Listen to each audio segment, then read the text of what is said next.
మమ్మల్ని మికిలిగా ప్రేమించిన మా ప్రియ పరలోకపు తండ్రి, మీ పాదముకు లెక్కలేని వందనములు, స్తుతులు, స్తోత్రములు ప్రభా. పునరుద్ధానానికి పూజ్యుడు అయిన దేవుడవు, స్తుతికి, కీర్తనకు, ఆరాధనకు యోగ్యుడవు.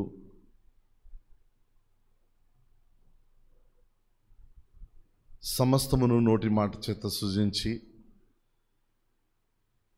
సమస్తానికి కారణభూతుడైన దేవునిగా నేలమంటితో నరుని నిర్మించి మీ జీవాయువును ఊదినప్పుడు జీవించుచున్న ఆత్మగా మారి నాన్న మీరు తనకు ఇవ్వవలసినటువంటి మీ స్వరూపాన్ని నా తండ్రి మీ పోలికను మీరు అనుగ్రహించి మీ యొక్క రాయబారిగా మీకు సాక్షిగా మీరు చేసుకున్నటువంటి మీ ప్రేమంతటి కొరకు స్తోత్రములు చెల్లిస్తున్నాం ప్రభువా.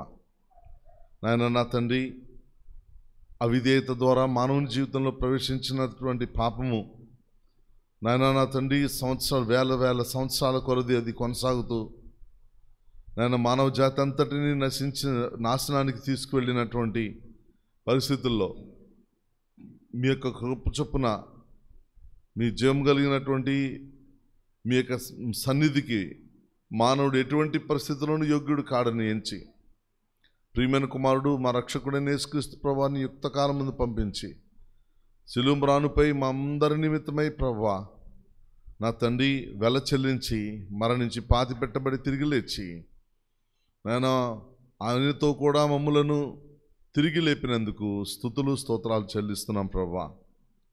అనుగ్రహించిన రక్షణను బట్టి మీకు స్తోత్రములు, అనుగ్రహించినటువంటి క్రీస్తు యేసునందున్న సహవాసం బట్టి మీకు స్తోత్రములు, ఆ వాక్యమును అనుగ్రహించినందుకు స్తోత్రములు. నా అంత మాత్రమే కాదు, ఆదరణకర్త అయి మా చేయి పట్టి అంతం వరకు సత్యములో నిలిపి నడిపించడానికి అనుగ్రహించబడిన పరిశుద్ధాత్మ దేవుని బట్టి మీకు స్తోత్రాలు చెల్లిస్తున్నాం ప్రభా. ఈ సమయాన్ని మా ప్రభా మేమందరము కలిసి ఆరాధించడానికి కూడి ఉండగా మీ చేతులకు మమ్మల్ని అప్పగిస్తున్నాం ప్రభా. అంత మాత్రమే కాదు నా తండ్రి, నాయన సార్వత్రిక సంఘముగా చెందిన సకల పరిశుద్ధులు ఆయా ప్రాంతాల్లో ఆరాధిస్తుండగా కృపగలిగిన మీ చేతులకే మమ్మల్ని అందరినీ అప్పగించుకుంటూ దయగలిగిన మీ యొక్క నడిపింపును ఆశ్రయిస్తూ నిష్ప్రయోజకుడనైన నీ దాసునిగా నన్ను మీ చేతులకు అప్పగించుకుంటూ మా ప్రభును రక్షకుడైన యేసుప్రభు వారి పేరట స్తుతించి ప్రార్థించి అడిగి వేడుకుంటున్నాం తండ్రి, ఆమేన్. ఆరాధనకు గాను ఎఫెసీయులకు రాసిన పత్రిక 3వ అధ్యాయము 20-21 వచనాలను అందరం కలిసి ఒకేసారి 2 వచనాలను చదువుకుందాం. ఎఫెసీయులకు రాసిన పత్రిక 3వ అధ్యాయము 20-21 వచనములు ఉన్నాం. క్రీస్తు యేసే ముఖ్యమైన మూలరాయి అయి ఉండగా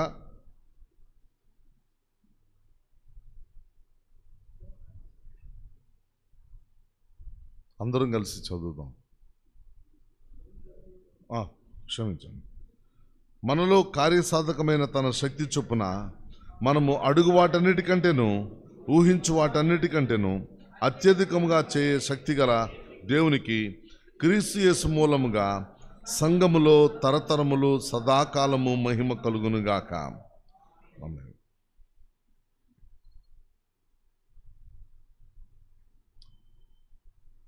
కార్యసాధకముగు తన శక్తి,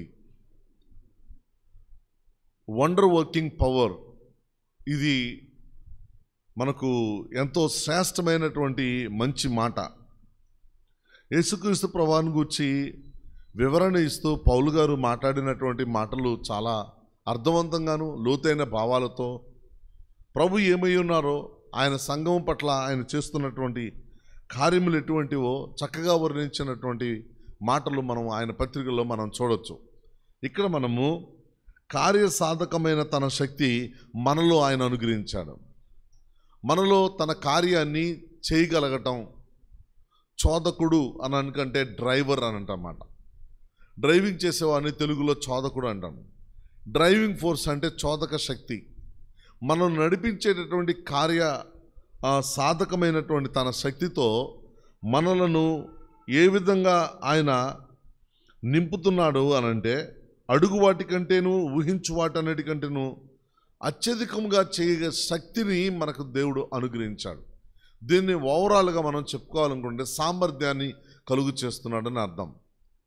ఆయన కలిగి ఉన్నటువంటి వండర్ వర్కింగ్ పవర్లో, కార్యసాధకమగు తన శక్తిలో మనలో ఆయన సామర్థ్యమును కలుగు చేసి ఆయన పక్షముగా, ఆయన కొరకు, ఆయన నిమిత్తం, ఆయన మహిమ కొరకు మనము క్రియారూపకమైనటువంటి జీవితాన్ని కలిగి ఉండటానికి కృప చూపిస్తూ ఉన్నాడు అనే సత్యాన్ని తెలియజేస్తూ ఉన్నాను. ఇప్పుడు మనము మన యొక్క సామర్థ్యమును చూసుకున్నప్పుడు దినములో ఏదో ఒక దినములో మనము ఉదయకాలమున ప్రార్థన చేసుకుని మనం దినాన్ని ఆరంభిస్తాం. అంత మాత్రమే కాదు, వెళ్ళే ప్రతిసారి ప్రార్థన చేసుకుని వెళ్తాం, చేసే పనుల నిమిత్తమే సహాయం అడుగుతూ ముందుకు వెళ్తాం. కానీ ఈ రోజులో మనం తీసుకున్నటువంటి నిర్ణయాలు మన ఆలోచన చొప్పున కాకుండా అబ్రప్ట్గా కొన్ని సందర్భాల్లో తీసుకోవాల్సిన పరిస్థితి ఏర్పడుతుంది. సడన్ డెసిషన్ మేకింగ్ అనేది మన వల్ల కాదు. అప్పుడు ఏదైనా మన జ్ఞానాన్ని బట్టి తీసుకునే అవకాశం ఉంది, దేవునికి చెప్పే అవకాశం ఉండదు. ఇలాంటి పరిస్థితుల్లో మన యొక్క జ్ఞానము, మన ఆలోచనలు, మన తీసుకున్న నిర్ణయాలు తప్పు అవుతాయి. అలా తప్పు అయినప్పుడు మనలో ఏమవుతుందంటే మన సామర్థ్యము తగ్గిపోతుంది. దేవుడు మనకు అనుగ్రహించిన సామర్థ్యం తగ్గిపోయి దాన్ని తగ్గించడానికి మన సొంత జ్ఞానము, సొంత ఆలోచనలు కారణమవుతాయి. కాబట్టి దేవుడు కార్యాన్ని సాధించేటటువంటి శక్తిగా, డ్రైవింగ్ ఫోర్స్గా ఆయన మనకు అనుగ్రహించినటువంటి ఈ శక్తిని బట్టి మనకు అడుగు వాటికంటే, ఊహించు వాటికంటే అత్యధికంగా చేయగలిగిన శక్తి అంటే సామర్థ్యాన్ని దేవుడు మనకు అనుగ్రహిస్తున్నాడు. కాబట్టి ఇప్పుడు ఆయన ఎవరు అంటే, యేసుక్రీస్తు ప్రభువారి యొక్క సామర్థ్యం ఎటువంటిదంటే ఆయన చేయగలిగిన శక్తి గలవాడు కాబట్టి ఆయన మనకు సామర్థ్యం అనుగ్రహిస్తున్నాడు. ఆయన చేయగలిగిన వాడు కనుక మనకు చేయగలిగినటువంటి శక్తిని మనకు అంతరంగంలో అనుగ్రహిస్తూ ఉన్నాడు. ఇది ఎంతమందికి అని అనగానే, ఎంతమందికి పంచిపెట్టినా కానీ ఆయన సాధకము చేసేటటువంటి శక్తి, క్రియారూపకమైనటువంటి ఆయన జ్ఞానము, శక్తి తరగవు. అందరికీ సమానంగా ఆయన అనుగ్రహిస్తూ వస్తూ ఉన్నాడు. అయితే ఇక్కడ మనము ఈ యొక్క పరిస్థితుల్లో ప్రభు యొక్క సామర్థ్యాన్ని ఒకసారి మనం చూద్దాం. క్రీస్తు ప్రభువారి యొక్క సామర్థ్యంను మనం చూసుకుని మనము ఆరాధన చేద్దాం. ముఖ్యంగా ఇక్కడ యెషయా గ్రంథము 59వ అధ్యాయము 1వ వచనాన్ని చదువుదాం. రక్షింపనేరకయుండునట్లు యెహోవా హస్తము కురుచ కాలేదు, విననేరకయుండునట్లు ఆయన చెవులు మందము కాలేదు. చాలండి. ఇక్కడ రక్షింపనేరకయుండునట్లు యెహోవా హస్తము కురుచ కాలేదు అన్నప్పుడు మనము ఇక్కడ మానవీకరణ అంటామాట. మానవీకరణ అనగానే మానవునికి అర్థమయ్యే రీతిలో దేవుని కార్యాన్ని తెలియచేయటం. దేవునికి చేతులుంటాయి, ఆ చేతులతో చాపుతాడు, చాపినప్పుడు మన చేతుల్లా పొట్టిగా ఉంటాయి అనే భావాన్ని మనం ఎప్పుడు తీసుకోవద్దు. దేవునికి ఉన్నటువంటివి ఏంటంటే ఎక్కడికైనా ఎక్స్టెండ్ చేయగలిగింది. పరలోకం నుండి భూలోకంలోనికి చెయ్యి చాపగలిగిన సామర్థ్యం ఉంది ఆయనకి. ఎక్కడికైనా ఆయన చెయ్యి చాపి ఆయన అడ్డుకోగలడు. సముద్రాన్ని ఆగు అని తన నోటి మాటతో గద్దించిన వాడు పరిస్థితులను చక్కబెట్టడానికి కూడా తన యొక్క బాహును, తన చేతిని, ఆయన రెక్కలను చాపగలవాడు. కాబట్టి రక్షించటము, వినేటటువంటి దేవుడు, ఆయనకు ఉన్నటువంటి సామర్థ్యం ఏంటంటే రక్షించేటటువంటి సంపూర్ణమైన, పరిపూర్ణమైన సామర్థ్యం ఆయన కలిగిన వాడని యెషయా భక్తుడు ఇక్కడ చెప్తా ఉన్నాడు. తర్వాత కీర్తన గ్రంథం 91వ అధ్యాయము 11వ వచనం.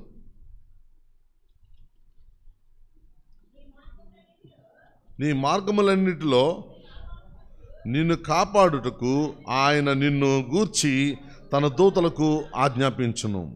ఇక్కడ మార్గములన్నిటిలో, నీ మార్గములన్నిటిలో, ఆల్ ద వే, నీ యొక్క మార్గములన్నిటిలో నిన్ను కాపాడుటకు. కాబట్టి fullest protection and complete protection. ఎంత అంటే కొంచెం కాలమే ఇవ్వగలడు అనేటటువంటిది లేదు. పరిపూర్ణమైన కాపుదల, సంరక్షణ ఇవ్వగలడు. ఆయన ఆజ్ఞాపించిన దేవదూతలు మనకి కనపడరు, కానీ మనకు ఎటువంటి సామర్థ్యము ఆయన కలిగి ఉన్నాడంటే పరిపూర్ణంగా రక్షించడానికి సామర్థ్యం కలిగి ఉన్నాడు. అంత మాత్రమే కాదు, ఆయన తన దేవదూతలకు మనకు సంరక్షణ నిమిత్తమై పరిపూర్ణంగా సంరక్షించడానికి బాధ్యతను అప్పగించిన వానిగా కనపడుతున్నాడు. తరువాత ఇంకొకటి ఏంటంటే, మనము మానవుని మాటలను మనం చూడొచ్చు. దానియేలు గ్రంథంలో షడ్రకు, మెషకు, అబేద్నెగోల దగ్గరికి వెళ్ళినప్పుడు వాళ్ళు మాట్లాడుతున్నటువంటి మాటలు చూస్తే, నెబుకద్నెజరు తన యొక్క రాజరిక వేలుబడిలో తను చేసినటువంటి ఒక పెద్దలు, లేకపోతే షడ్రకు, మెషకు, అబేద్నెగో, దానియేలుతో పాటు సహచర ఉద్యోగులు వీళ్ళ మీద అసూయపడి వీళ్ళ మీద ఏదో ఒక రకంగా వీళ్ళని తగ్గిద్దాము, లేకపోతే అణిచివేద్దాము అనుకుని వాళ్ళు చేసినటువంటి కుట్రలో భాగం ఏంటంటే, వీళ్ళు ఒక ప్రతిమ చేయించడం, ప్రతిమ ఎదుట ఒక సకలమైనటువంటి వాయిద్యాలు వాయించినప్పుడు సాష్టాంగ నమస్కారాలు చేయాలి అనేటటువంటిది చాటించడం జరిగింది. ఇక్కడ ఇలా చాటించినటువంటి ఈ యొక్క పరిస్థితుల్లో జీవము కలిగిన దేవుని యొక్క పిల్లలైనటువంటి ఇశ్రాయేలీలు మరి ఈ యొక్క పరిస్థితుల్లో దానియేలు గ్రంథంలో చెరకు కొనుపోబడిన రాకుమారులు వీళ్ళందరూ. దానియేలు కూడా ఒక రాజకుమారుడే. వీళ్ళందరూ రాకుమారులే. ఈ రాకుమారులు సకల విద్యలందు, జ్ఞానమందు పరిణితి చెందినటువంటి వారుగా ఉన్నారు ఇక్కడ. కానీ వాళ్ళకి తెలిసింది ఏంటంటే, పరిపూర్ణమైనటువంటి తమ దేవుని యొక్క సామర్థ్యం తెలుసు. వాళ్ళు తమ దేవుడు ఎటువంటి వాడో, తమ పితరులు తమకు చెప్పిన మాటలు మాత్రమే కాదు, దేవుడు చేసినటువంటి కార్యాలను వాళ్ళు అనుభవపూర్వకంగా తమ పితరులు చెప్పిన దాన్ని బట్టి వారు ఒక చక్కటి అవగాహన కలిగి ఉన్నారు.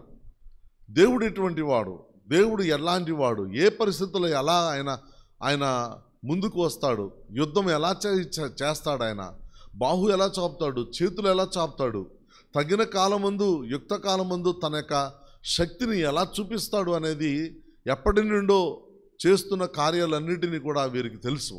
ప్రతి దాని పట్ల అవగాహన ఉంది.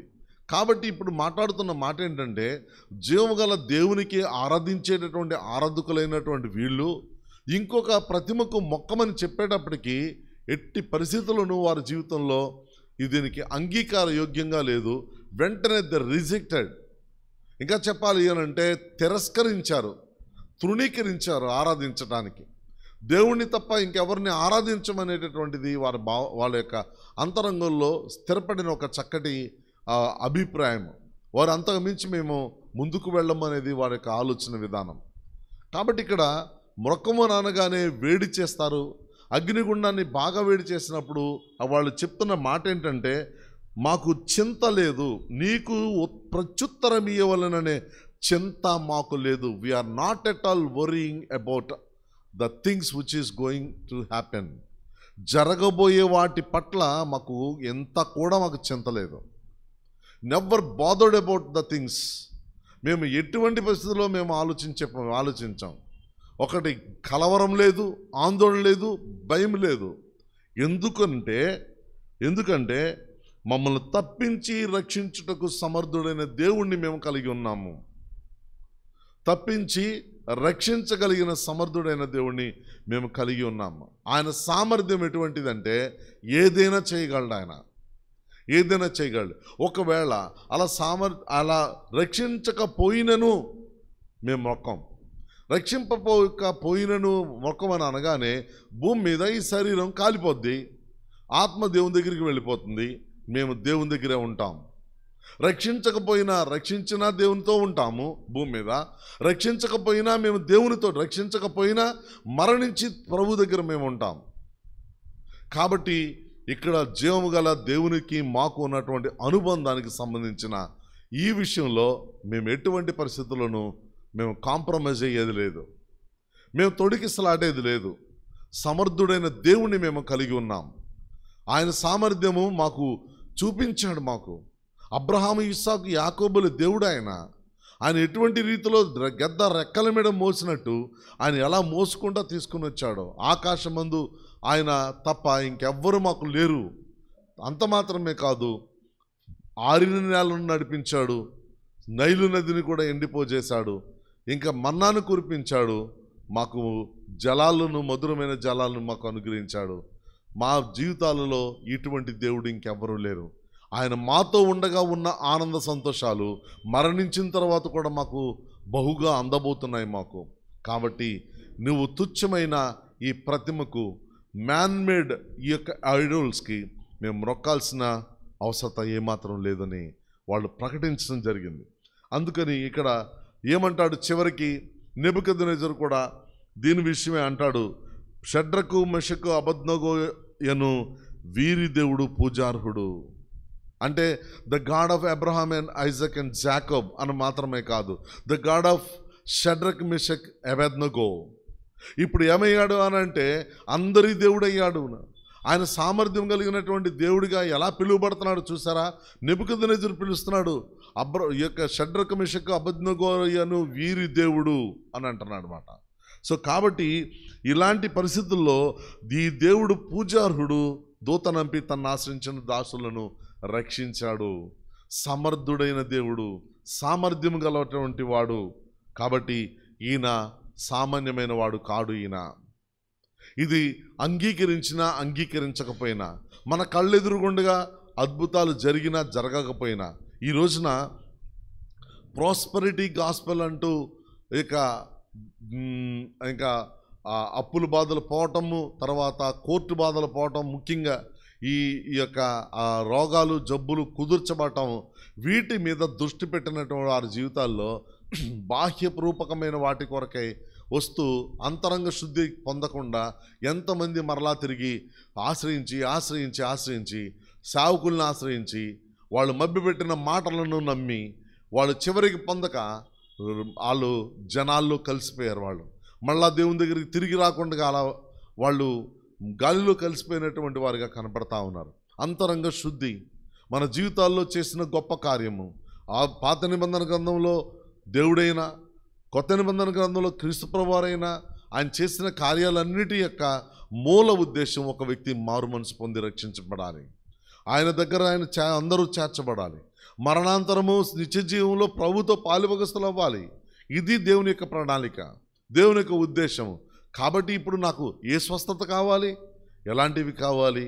మన బ్రతుకులకు దేవుడు కలుగు చేసిన సామర్థ్యం ఎటువంటిదంటే, మొట్టమొదటిగా మనలను పాపం నుండి శుద్ధులుగా చేసి మనకు కార్యసాధకమగు శక్తిని మనకు అనుగ్రహించి మన జీవితాలలో తన కృపను అధికంగా అనుగ్రహించాడు. కాబట్టి ఊహించు వాటికన్నిటికంటే, అడుగు వాటన్నిటికంటే అత్యధికంగా చేయగల శక్తిని మనకి ఆయన అనుగ్రహించాడనే విషయాన్ని మనం జ్ఞాపకం చేసుకోవాలి. ఈయన ఎటువంటి సమర్థుడు అని అంటే, కొరింథీయులకు రాసిన 2వ పత్రిక 9వ అధ్యాయము 8, 9, 10, 11 వచనాలు. నేను 8వ వచనం చదువుతాను, మీరు 9వ వచనం చదవండి. కొరింథీయులకు రాసిన 2వ పత్రిక 9వ అధ్యాయము 8వ వచనం నేను చదువుతాను. 9 మీరు చదవండి, అలా 11 వచనాలు. మరియు అన్నిటి యందు ఎల్లప్పుడూ మీలో సర్వసమృద్ధి గలవారై ఉత్తమమైన ప్రతి కార్యము చేయుటకు దేవుడు మీ ఎడల సమస్త విధములైన కృపను విస్తరింపచేయగలడు.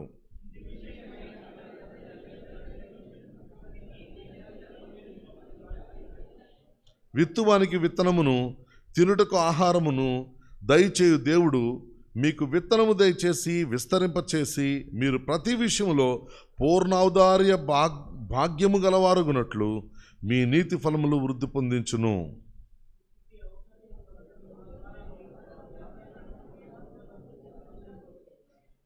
ఇక్కడ సర్వసమృద్ధి, మనలో ఉత్తమమైన ప్రతి కార్యము చేయుటకు సర్వసమృద్ధిని అనుగ్రహించేటటువంటి దేవుడై ఉన్నాడు. ఆయన యందు సంతృప్తి పొందటానికి సమస్తమైన విధములైన కృపను మనలో విస్తరింపచేసి ఆయన యందు మనం సంతృప్తి చెంది కృతజ్ఞతాస్తుతులు చెల్లించటానికి ఆయన మనకు ఉత్తమమైన కార్యము చేసే సర్వసమృద్ధిని మనకి అనుగ్రహిస్తున్నాడు.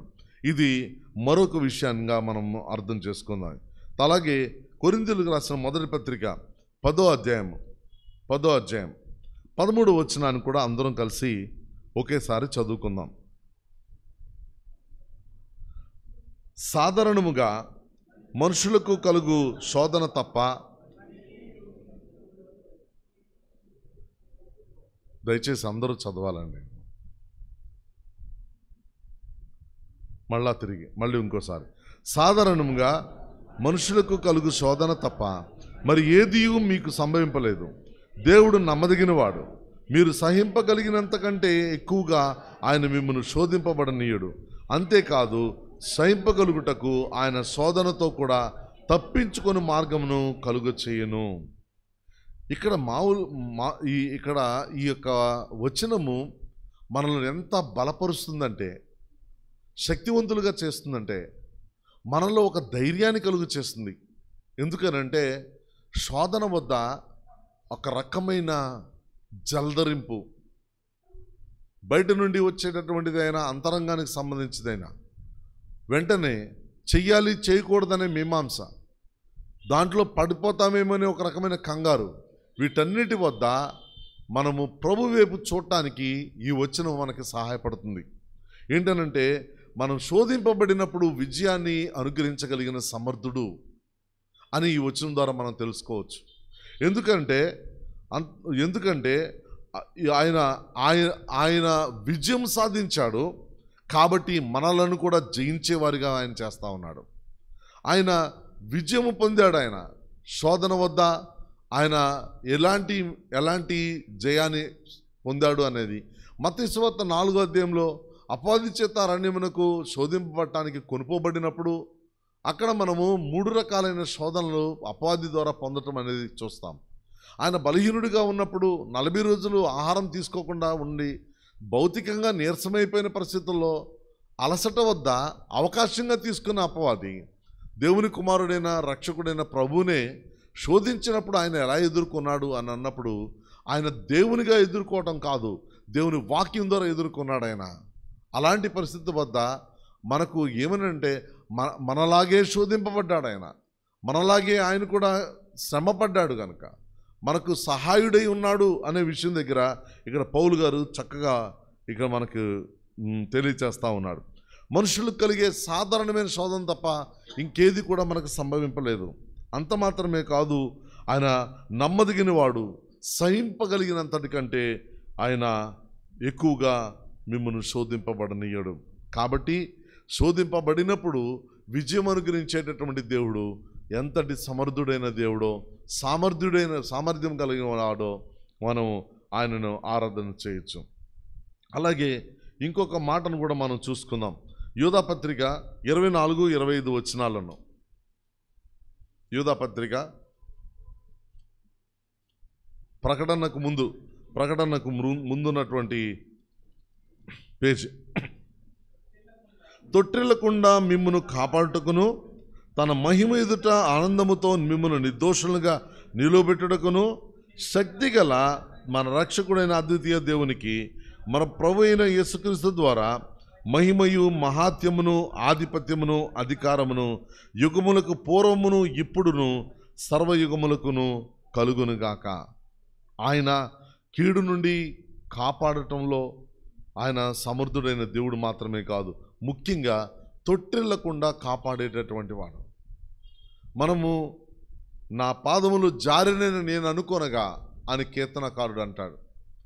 ఎలాంటి పరిస్థితి అంటే ఎవరికైనా సరే ఈ పరిస్థితి గుండా ప్రతి ఒక్కరూ వెళ్ళాల్సిందే. మన వయసుకు చిన్నప్పటి నుండి బాల్య దశలో మనం ఎలాంటి ఎదుర్కొంటున్నామో మన పిల్లలు బాలులుగా ఉన్నప్పుడు కూడా వాళ్ళు అదే ఎదుర్కొంటున్నారు. ఏదైనా పాపము అనేటటువంటి హెడ్డింగ్ని బట్టే అంతా ఉంటుంది. పాపము అనే దాన్ని బట్టే మన యొక్క జీవితం అంతా కూడా ఉంటుంది. కాబట్టి మనం బాల్య దశలో తెలుసు, కౌమార దశలో తెలుసు, యవన దశలో తెలుసు, అలాగే మధ్య వయసు దాటి వృద్ధాప్య దశలోకి వెళ్తున్న పరిస్థితులు కూడా మనకు తెలుసు. ఈ యొక్క ఇన్ని స్టేజెస్లో మనకు ఎటువంటి పరిస్థితులు ఎదుర్కొంటున్నామంటే, తొట్టిల్లటము అంటే నేను జారటము, లేకపోతే తడబడటము, దారి తప్పటము, జారిపోవటము, పడిపోవటము, ఇవన్నీ కూడా మనకు తెలుసు. కాబట్టి పాత నిబంధన గ్రంథంలో ఉన్న భక్తులైనా, కొత్త నిబంధనలో ఉన్నవారైనా, నేడు మనమైనా మనందరికీ కూడా ఇదే దేవుడు సమర్థుడైన దేవుడు, సామర్థ్యము కలిగిన వాడుగా ఆయన ఎలాంటి వాడంటే, తొట్టిల్లకుండా కాపాడటానికి, పడిపోకుండా కాపాడటానికి ఆయన సమర్థుడైన దేవుడుగా ఉన్నాడు. ఆయన యొద్ద నేర్చుకుని నిలబడటానికి ఆయన కృప చూపిస్తున్న దేవుడిగా మనకు కనపడతాడు ఆయన.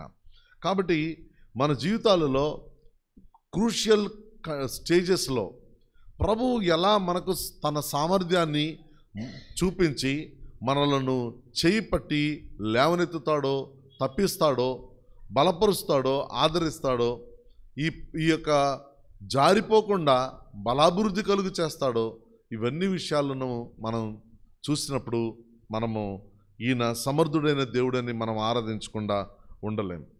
ముఖ్యంగా ఆయన ఎప్పుడు ఎలాంటి వాడు అనంటే, ప్రతి సమయంలోన అనంటే యెషయా గ్రంథం 27వ అధ్యాయం ఎలా కాపాడుతాడు ఆయన. యెషయా గ్రంథం 27వ అధ్యాయము 2-3 వచనాలు. ఆ దినమున మనోహరమగు ఒక ద్రాక్షావనముండును, దాని గూర్చి పాడుడి. యెహోవాను నేను దాన్ని కాపు చేయుచున్నాను, ప్రతి నిమిషమున నేను దానికి నీరు కట్టుచున్నాను, ఎవడును దాని మీదకి రాకుండానట్లు దివారాత్రము దాన్ని కాపాడుచున్నాను. ఇక్కడ ఎటువంటి సమర్థుడైనటువంటి దేవుడు అంటే, మనలను ఏ విధంగా ఆయన కాపాడటానికి సమర్థుడైన దేవుడిగా ఉన్నాడంటే, దేవుని చేత మనము మేపబడి నూతనంగా బలాభివృద్ధి పొందటానికి ఆయన చేత మేపబడుతున్నటువంటి గొర్రెలుగా మనలను చేశాడు ఆయన. కాబట్టి మనల్ని ఎలా కాపాడుతున్నాడు? ఆయన గొర్రెల దొడ్డిలో మనల్ని ఎలా పెట్టి ఆయన సంరక్షిస్తున్నాడు? ఎలా మనలను తన యొక్క కృపచేత మనలను దారి తప్పకుండా మాత్రమే కాదు, శత్రువు నుండి ఎలా కాపాడుతున్నాడు అనే విషయాన్ని కూడా మనం జ్ఞాపకం చేసుకోవచ్చు. కాబట్టి ప్రతి నిమిషమున, ఇక్కడ నిమిషము అనే మాట రాయబడి ఉంది, ప్రతి నిమిషమున నేను దానికి నీరు కట్టుచున్నాను, ఎవడును దాని మీదకి రాకుండానట్లు దివారాత్రము దాన్ని కాపాడుచున్నాను. ఎల్లప్పుడూ కాపాడుటకు ఆయన సమర్థుడైన దేవుడు. ఆయన ఒక్కసారి మాత్రమే కాదు, ఎల్లప్పుడూ కాపాడటానికి సమర్థుడైన దేవుడు, తొట్టిల్లకుండా కాపాడటానికి సమర్థుడైన దేవుడు. అంత మాత్రమే కాదు, మనము కీర్తన గ్రంథం 121వ అధ్యాయము 3 వచనము ఒకసారి చదువుకుందాం. 121వ కీర్తన. ఆయన నీ పాదములను తొట్టిల్లనీయుడు, నిన్ను కాపాడువాడు కునుకడు.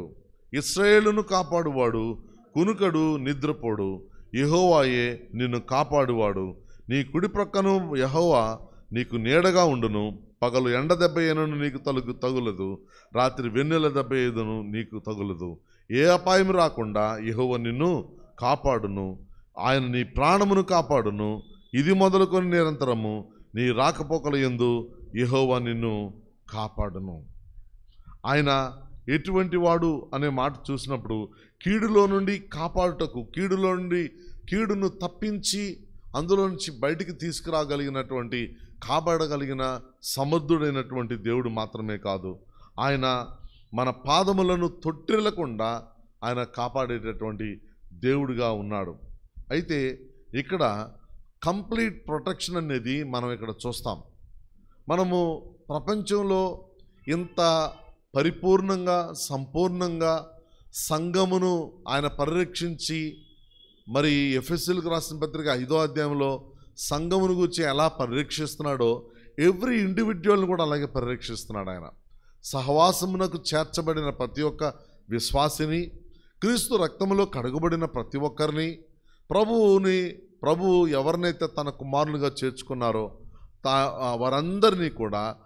వారందరూ కలిసి సమూహముగా సహవాసముగా ఆయన కాపాడటం మాత్రమే కాదు, వ్యక్తిగతంగా ప్రతి ఒక్కరికి కూడా బ్లెస్డ్ అష్యూరెన్స్ అంటే అది ఎటువంటి అభయము ఇస్తున్నాడంటే ఆయన ఆశీర్వదించబడినటువంటి అభయము. నేను నీకు తోడై ఉన్నాను అనే మాట, నేను నీకు పర్సనల్ గాడ్. ఈ విషయంలో చూడాలి అని అనుకుంటే ఆయన అందరి దేవుడే, యేసుక్రీస్తు అందరికీ ప్రభువే, కానీ అందరికీ దేవుడే, కానీ వ్యక్తిగతంగా కూడా దేవుడై ఉన్నాడు. వ్యక్తిగతంగా కూడా ప్రతి ఒక్కరిని పట్టించుకుంటా ఉన్నాడు. కాబట్టి వ్యక్తిగతంగా మనము ఎటువంటి సమర్థుడైనటువంటి దేవుణ్ణి, ఆయన సామర్థ్యము మనకు అనుగ్రహించి మనకు కూడా ఊహించినంతటి కంటే మరి ఇంకా చెప్పాలి అని అంటే ఆయన అడుగు వాటన్నిటికంటే చేయగలిగినటువంటి శక్తిని అనుగ్రహించినటువంటి ప్రభువు మన జీవితాల్లో ఆయన ఎటువంటి వ్యక్తిగతంగా సామర్థ్యాన్ని కలుగు చేస్తున్నాడంటే, ఆయన నాకున్నాడు అనే ధైర్యం, నాకు తోడుగా ఉన్నాడు అనే ధైర్యం, ఎబినేజర్గా వెంబడిస్తున్నాడు అనే ధైర్యం, ఆయన నాతో ఉన్నాడు, నాలో ఉన్నాడు అనే పరిశుద్ధాత్మ దేవుని యొక్క ఆ యొక్క వాగ్దానము. అంత మాత్రమే కాదు, ప్రభు నాకు తోడు అనేటటువంటి మాట. దేవుడు నాకు తోడు, దేవుడు మనకు తోడు కాదు, దేవుడు నాకు తోడు. కాబట్టి వ్యక్తిగతమైనటువంటి దేవునిగా నన్ను పరిపూర్ణంగా ఆయన కృపలో నిలిపి ప్రతి విషయం వద్ద హెచ్చరించే విషయంలోను, బలపరిచే విషయంలోను, లేవనెత్తే విషయంలోను, మరలా తిరిగి కృంగిన పరిస్థితుల్లో ఆదరించే విషయంలోను, అన్ని విషయంలో పరిపూర్ణంగా పట్టించుకోగలిగిన కంప్లీట్ గాడ్ ఈయన, పరిపూర్ణమైన దేవుడిన. పరిపూర్ణమైన దేవుడు, సమర్థుడైనటువంటి దేవుడని మనం ఆయనను ఆరాధిద్దాం. కళ్ళు మూసుకుని ప్రభువుని ఆరాధన చేద్దాం.